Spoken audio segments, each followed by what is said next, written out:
Right, so lighting modifiers, as you can see from that image, just in the Electron range, that's only a fraction of what's available.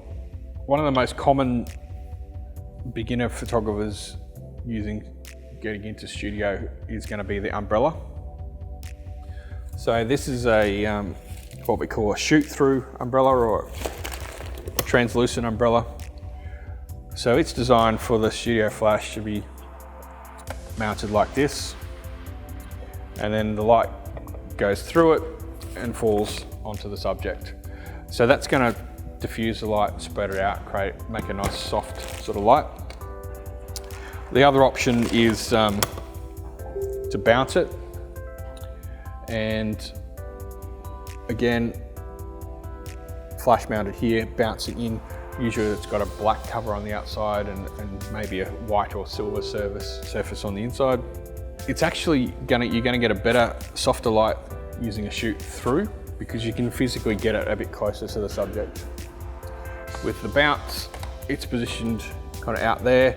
If you've got the flash mounted here and you stand, this is kind of as close as you can get it to me, and that pushes your light source further away.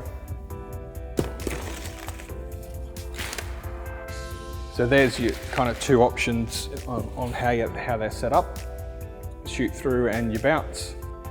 So yeah, you can see that physical distance between the two setups. The shoot through allows it to get a bit closer to your subject. Softboxes, there's an absolute huge range of shapes and sizes for softboxes.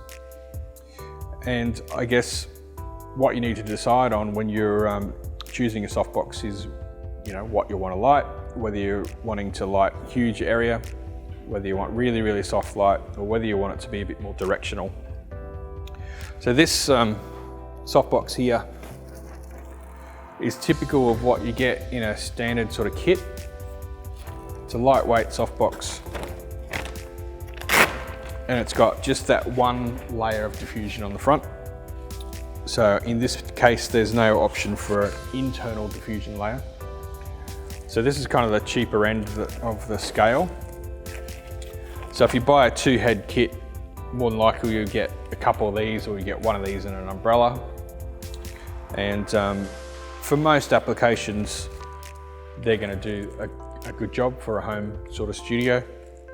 And there is ways which we'll discuss when we actually do the practical side of things of how you can get a really, really soft light out of something like that.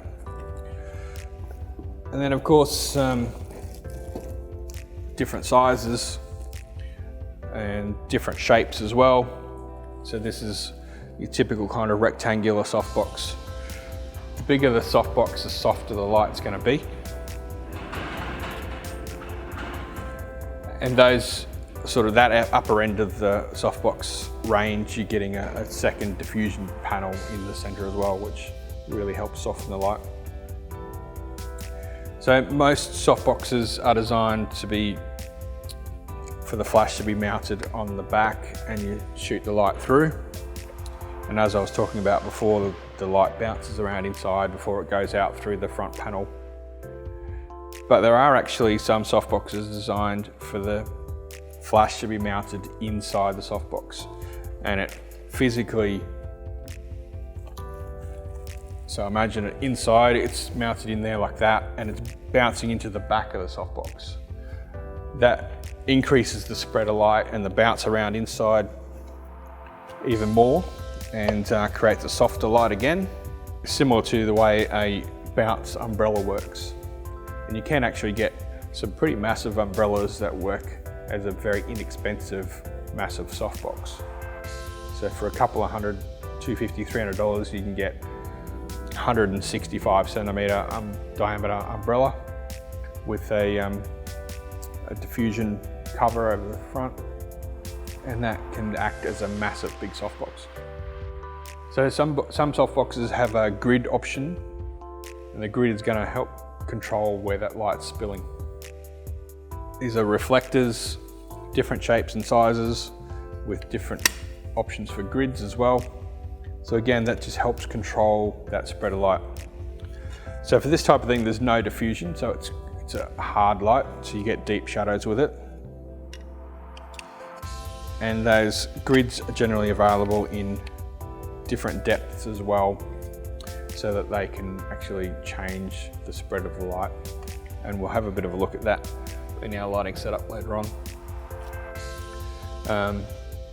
You can also get barn doors, which again help control that spread of light. They sit on the front of one of the reflectors.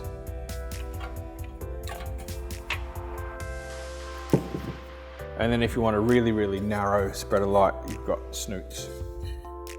And these generally come with a little grid that sits in the front as well, so you can get a tiny spot of light.